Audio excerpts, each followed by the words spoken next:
नमस्कार। जरा सोचिए, एक ऐसी अनदेखी ताकत है जो हमें जमीन से जोड़े रखती है, जो ग्रहों को सूरज के चारों तरफ घुमाती है और जो खरबों तारों वाली आकाशगंगाओं को बिखरने से रोके रखती है। यही है ब्रह्मांड का वास्तुकार। तो आज हम गुरुत्वाकर्षण के इन्हीं रहस्यों से पर्दा उठाएंगे, एक ऐसे सफर पर जो एक गिरते हुए सेब से शुरू होकर ब्रह्मांड के सबसे दूर कोनों तक जाएगा। पता है, ये सवाल कोई मामूली सवाल नहीं था।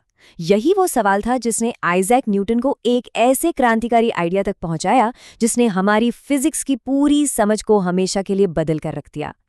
एक बहुत ही मामूली सा नजारा, पर उसके पीछे छिपी थी एक असाधारण सोच। किस्सा तो सबने सुना ही होगा। न्यूटन ने एक सेब को पेड़ से गिरते हुए देखा। अब देखिए, जहां हम और आप शायद सिर्फ एक फल को गिरते हुए देखते, न्यूटन ने वहां एक बहुत गहरा कनेक्शन देखा। उनके दिमाग में एक सवाल कौंधा, क्या जो ताकत सेब को नीचे जमीन की तरफ खींच रही है, वही ताकत चांद को भी आसमान में अपनी जगह पर बनाए रखती है? और बस इसी एक सवाल ने जमीन पर होने वाली घटनाओं और आसमान के रहस्यों को एक ही धागे में पिरो दिया। न्यूटन एक हैरान कर देने वाले नतीजे पर पहुंचे कि हाँ, चांद भी लगातार पृथ्वी की तरफ गिर रहा है, ठीक उसी तरह जैसे वो सेब गिर रहा था। इसे ऐसे समझिए जैसे आप एक डोरी से पत्थर बांधकर उसे अपने सिर के ऊपर घुमा रहे हों। वो पत्थर लगातार आपके हाथ की तरफ खिंच रहा है ना? लेकिन उसकी जो आगे बढ़ने की स्पीड है, वो उसे सीधे नीचे गिरने नहीं देती और वो गोल गोल घूमता रहता है। चांद के साथ भी बिल्कुल यही हो रहा है। वो लगातार पृथ्वी की तरफ गिर रहा है, पर उसकी अपनी तेज रफ्तार उसे ऑर्बिट में बनाए रखती है। फिजिक्स की भाषा में केंद्र की तरफ लगने वाले इसी खिंचाव को सेंट्रिपिटल फोर्स या अभिकेंद्र बल कहते हैं। और चांद के लिए ये फोर्स कोई और नहीं बल्कि पृथ्वी की ग्रेविटी ही है। ये एक अनदेखी रस्सी की तरह काम करती है, जिसके बिना चांद कब का सीधी लाइन में उड़कर गहरे अंतरिक्ष में कहीं खो गया होता। लेकिन न्यूटन की सोच यहीं तक नहीं रुकी। उन्होंने महसूस किया कि ये खिंचाव सिर्फ धरती और चांद के बीच की बात नहीं है, बल्कि ये तो एक यूनिवर्सल लॉ है, एक ऐसा नियम जो ब्रह्मांड की हर एक चीज पर लागू होता है। न्यूटन ने पाया कि ग्रेविटी की ये ताकत दो चीजों पर निर्भर करती है। पहली चीज है मास, यानी किसी वस्तु में कितना पदार्थ है। नियम सीधा है, जितना ज्यादा मास उतना ही मजबूत उसका ग्रेविटेशनल खिंचाव। बृहस्पति जैसा विशाल ग्रह पृथ्वी के मुकाबले कहीं ज्यादा जोर से खींचता है। दूसरी चीज है दूरी। चीजें एक दूसरे से जितनी दूर होती हैं, उनके बीच का ग्रेविटेशनल खिंचाव उतना ही कमजोर पड़ जाता है, और ये बहुत तेजी से कमजोर होता है। अगर आप दूरी को 2 गुना कर दें तो फोर्स 4 गुना कम हो जाता है। इसी को इनवर्स स्क्वायर लॉ कहते हैं। तो इन्हीं दोनों सिद्धांतों को मिलाकर न्यूटन ने अपना मशहूर यूनिवर्सल लॉ ऑफ ग्रेविटेशन बनाया।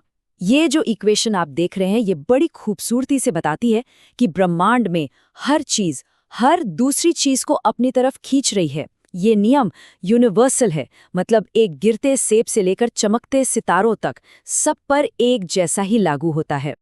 अब यहाँ पर एक बहुत मजेदार सवाल उठता है, अगर सेब पृथ्वी को खींच रहा है और पृथ्वी सेब को, तो सिर्फ सेब ही क्यों गिरता है? पृथ्वी सेब की तरफ क्यों नहीं खिंच सकती? इसका जवाब छिपा है चीजों के मास में। न्यूटन के नियम कहते हैं कि किसी चीज को हिलाने में कितनी ताकत लगेगी, ये उसके मास पर निर्भर करता है। पृथ्वी इतनी ज्यादा विशाल है कि उस सेब का नन्हा सा खिंचाव उसे हिलाने के लिए कुछ भी नहीं है। मतलब फोर्स तो दोनों तरफ बराबर है, पर उसका असर जमीन आसमान जितना अलग है।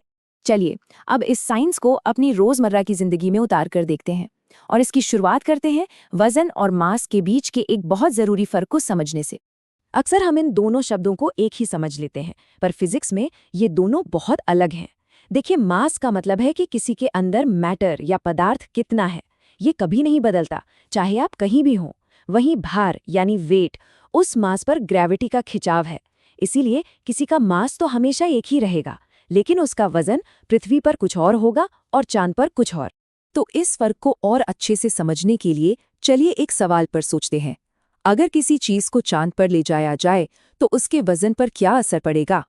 किसी भी ग्रह या चांद की ग्रेविटी उसके मास और उसके आकार से तय होती है। जैसा कि इन आंकड़ों में साफ दिख रहा है, चांद हमारी पृथ्वी के मुकाबले बहुत छोटा और हल्का है।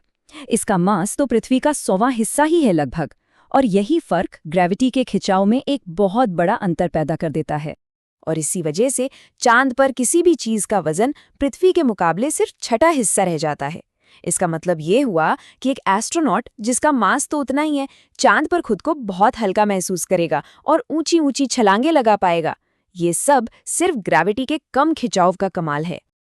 अब ग्रेविटी सिर्फ ठोस चीजों पर ही काम नहीं करती, ये तरल पदार्थों यानी लिक्विड्स में भी बहुत अहम भूमिका निभाती है, जिससे हमें तैरने जैसी घटनाएं देखने को मिलती हैं। इसकी भी कहानी बड़ी दिलचस्प है, जो हमें ले चलती है प्राचीन ग्रीस के महान वैज्ञानिक आर्किमिडीज के पास।